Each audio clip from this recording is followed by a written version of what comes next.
পতৌদি পরিবারের সদস্যকে মহারাজের নিমন্ত্রণ। সৌরভের বাড়িতে আসবেন বিশেষ অতিথি। কে তিনি? ক্রিকেট দুনিয়ার সঙ্গে পতৌদি পরিবারের যে যোগসূত্র রয়েছে তা সকলেরই জানা। সাইফ আলী খানের বাবা অর্থাৎ শর্মিলা ঠাকুরের স্বামী মনসুর আলী খান পতৌদি একজন প্রাক্তন ভারতীয় ক্রিকেট প্লেয়ার ছিলেন। এবার সেই পরিবারের এক সদস্যকে নিমন্ত্রণ করলেন বাংলার মহারাজ সৌরভ গাঙ্গুলি। এখন প্রশ্ন হলো, কে আসছেন দাদার বাড়িতে? কানাঘুষো শোনা গিয়েছে বৃহস্পতিবারই নাকি কলকাতায় আসছেন সারা আলী খান।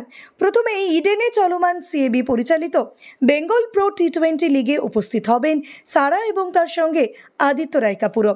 সেখানেই তারা তাদের আসন্ন সিনেমা ইন্দিনো মেট্রোর প্রচার সারবেন। তারপর নাকি তাদের গন্তব্য হবে সৌরভ গাঙ্গুলির বাড়ি। সেখানে খাওয়া দাওয়া, আড্ডা, গল্প গুজবে বেশ কিছুটা সময় তারা কাটাবেন বলেই জানা গিয়েছে। ভিডিওটি ভালো লেগে থাকলে অবশ্যই লাইক, শেয়ার, সাবস্ক্রাইব করবেন আর কমেন্টে অবশ্যই জানাবেন আপনি কোথা থেকে দেখছেন।